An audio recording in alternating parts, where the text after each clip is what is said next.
Hi, Nicholas. This is Jim Gillis with Win My Vote, and thanks for getting back to me so quickly.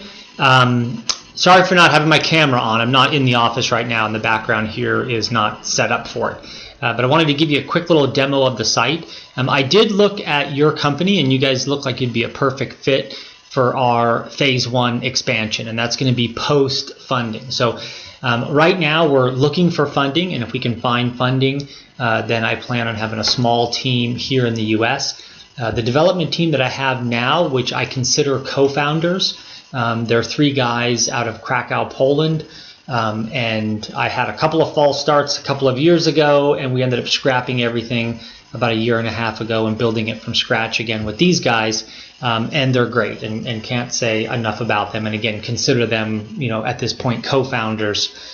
But at the same time, they, we don't have the funding to do what we want to do, and they don't have the, they're working for some other stuff and doing this kind of part-time.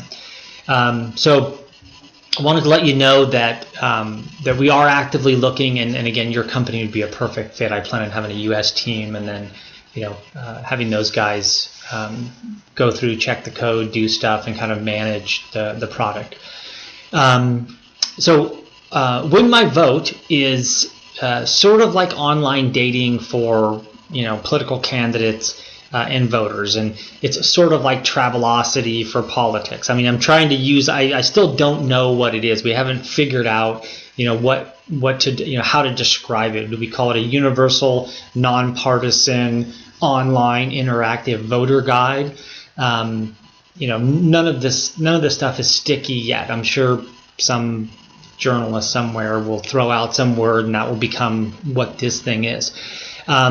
But the way that it works is that voters are able to manage their vote up and down their ballot. So I just moved up here from Seattle, but I was born and raised and lived forever in San Francisco and have been in tech since 1994. My wife is very much into politics. She went to the Kennedy School, and we have all sorts of friends that are politicians and running for office. And we couldn't even remember how we voted on half of the races and almost all of the propositions when it comes to the California ballots. So here is the quick demo, and I'll show you the ballot that we used for the National Student Parent Mock Election. So early 2016, we did 2 mock elections. We did one for the National Association of Student Council. It was 1,100 state and district representatives that met at their annual convention up in Oregon, and we did this online. They all whipped out their iPads and Chromebooks and all that, and we did a mock election, and I can tell you about that some other time, because the result was very surprising. It was almost a dead heat between Trump and Hillary, and we figured at that point, it was going to be a landslide for Hillary, right? Especially because these are young high school kids that want to get into politics. But we also then did the National Student Parent Mock Election, which was about 5 million students nationwide, almost all 50 states. I think we had like 48 or 49 states, at least one school or school district participating. But that went really well. Also, and it was much, much closer than we anticipated. But I'll show you the way that it works, and the idea behind it is that after these student mock elections, they did everything on their ballot. They listened to the candidates, they did research, they talked about it, they discussed it, they favorited candidates, and they sort of did it from the beginning to end. And it made me realize real quickly that this is what the general public should be doing, right? We should be going to one site, seeing all the candidates all lined up side by side, doing, giving their best pitch to win our vote, and then we can favorite the ones that we like, so we can kind of organize it. But to give you an example, I'm going to use the 2016 presidential ballot for San Francisco. And in California, we have a top 2 primaries, so you'll see here that like U.S. Senate and state assembly, state senate. Those are all 2, candidates that are in the in this general.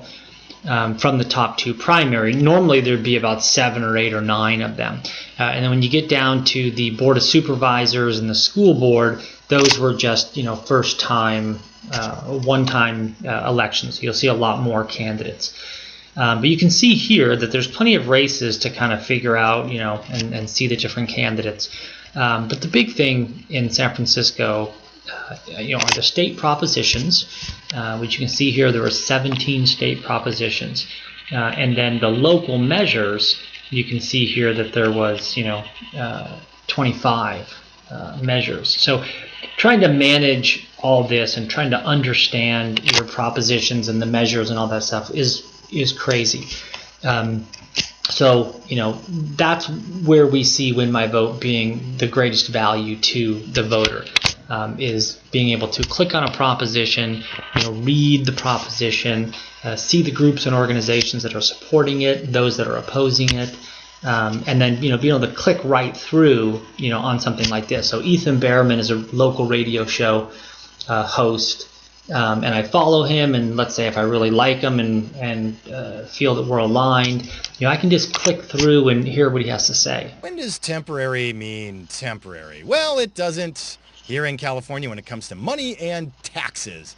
We passed Proposition 30 back in 2020. A district board of education. All other states have 2, state level, district level. I say absolutely no. By the way, I have kids in public schools in California. I want the best public schools. I still say no on Prop 55. And let's say I do all of my research, and I usually start here as undecided. And then I would click on no, and then when I go back to my ballot, you would see that it's changed to no here. And also to let you know that this whole front end is just myself and the Python guy doing HTML and trying to figure it out as we go. So we have sort of like the redesign all in PowerPoints and all mocked up on what we want it to look like, and those are sort of, again, awaiting for post-funding type of projects. But there's that aspect of propositions and measures, and then also just the candidates themselves. And so, for example, Evan McMullin here running for president. He got a lot of news late in the election, and here you can kind of know who he is. You can hear what he has to say. Hello, Utah. And let's say he's great. You can share with friends. You can favorite him on your ballot. There's a variety of things that you can do. And again, this is a sort of an older version. The new version, allows you to do a couple of other things. You can do video endorsements and written endorsements, and then share those endorsements. And there's a couple of other features that we don't have here on the Ready. So anyway, sorry about this long video. It's supposed to be like 2 or 3 minutes just to give you a feel for it. But I'll favorite him just to show you what it looks like. And then when you go back to your ballot, he's here in the first position. His nameplate is green, so it makes it really easy for you to see on your cell phone or tablet.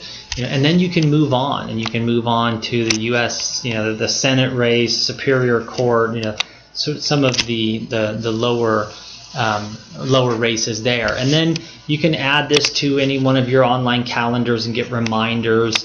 You can click here for the important dates, like when's the last day to register to vote, and when and where early voting starts. You can find your polling place. Just put your address in here, click find your polling place. Obviously these aren't assigned yet, but it'll give you a nice Google map, turn-by-turn directions, even hours of the polling place. You can print this thing out and just walk it to your polling place. You can do just your favorites. And then there's some other stuff that you can do. You can create a group and then do group endorsements for candidates and share those with friends and other fellow voters. Here, if there's a debate video, you can watch the debate video for this race. You can also comment on this race, and this is one of those things where we're trying to organize so that so not to be like Twitter or Facebook or these other sites where you have no idea who the people are. that are in there doing stuff or saying stuff, and they can be from anywhere. This one is structured so that these are only the people that are in your zip code that are on this ballot.